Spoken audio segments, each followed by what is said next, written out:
کیا آپ کو پتہ ہے کہ قضا نمازوں کا طریقہ کیا ہے اور ساری قضا نمازوں کا حساب کس طرح لگایا جائے گا؟ تو توجہ کے ساتھ سنیے. یاد رہے کہ قضا نمازیں صرف فرضوں اور وتر کی ادا کی جائیں گی، یعنی فجر کے 2 فرض، ظہر کے 4، عصر کے 4، مغرب کے 3، عشاء کے 4 فرض اور 7 وتر کی بھی قضا نماز ادا کی جائے گی. اور قضا نماز ادا کرنے سے پہلے آپ نے نیت اس طرح کرنی ہے. مثال کے طور پہ آپ پہلے فجر کی نمازیں ادا کر رہے ہیں تو آپ نے نیت اس طرح کرنی ہے کہ میری سب سے پہلی فجر جو قضا آئی وہ ادا کر رہا ہوں، وہ ادا کر لی. اگلی نماز ادا کرتے ہوئے بھی یہی نیت کرے جو میری سب سے پہلی قضا آئی، یا اس طرح کہہ لے کہ جو میری سب سے آخر میں قضا آئی. اور قضا نمازوں کا طریقہ عام نمازوں کی ہی طرح، ہاں کچھ تخفیف ہے. یعنی رکوع اور سجدے میں جس طرح 3 مرتبہ تسبیح پڑھی جاتی ہے، آپ نے قضا نماز ادا کرتے ہوئے صرف 1 مرتبہ تسبیح پڑھنی ہے. اور قضا نماز ادا کرتے ہوئے آپ نے فرضوں کی تیسری اور چوتھی رکعت میں قرات نہیں کرنی، صرف آپ نے 3 مرتبہ سبحان اللہ کہنا ہے. یعنی ظہر کے 4 فرض، عصر کے اور عشاء کے آپ یہ قضا نماز ادا کر رہے تھے تو تیسری اور چوتھی رکعت میں صرف 3 مرتبہ آپ نے سبحان اللہ کہنا ہے اور رکوع میں چلے جانا ہے. اور نماز کی آخری رکعت میں درود پاک اور دعا بھی پڑھی جاتی ہے، لیکن قضا نماز میں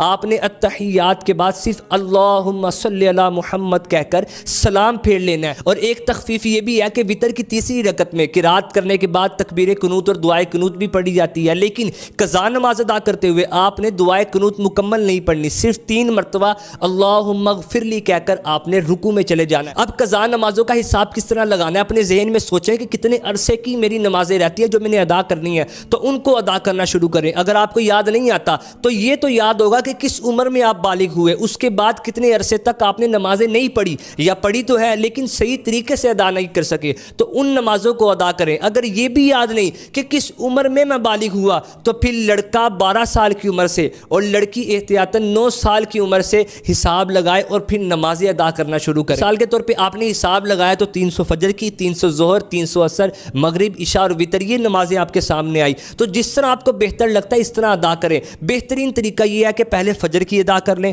پھر ظہر کی ادا کر لیں، اسی ترتیب سے چلیں. اور یہ قضا نمازوں کا طریقہ اور ان کا حساب کس طرح لگایا جائے گا، یہ آپ نے اپنے تک نہیں رکھنا بلکہ اس کو آگے بھی شیئر کریں. اگر کوئی میرے اور آپ کی وجہ سے قضا نمازیں پڑھنا شروع کر دیتا ہے تو کتنا بڑا ثواب کا کام ہے. اللہ پاک عمل کی توفیق عطا فرمائے.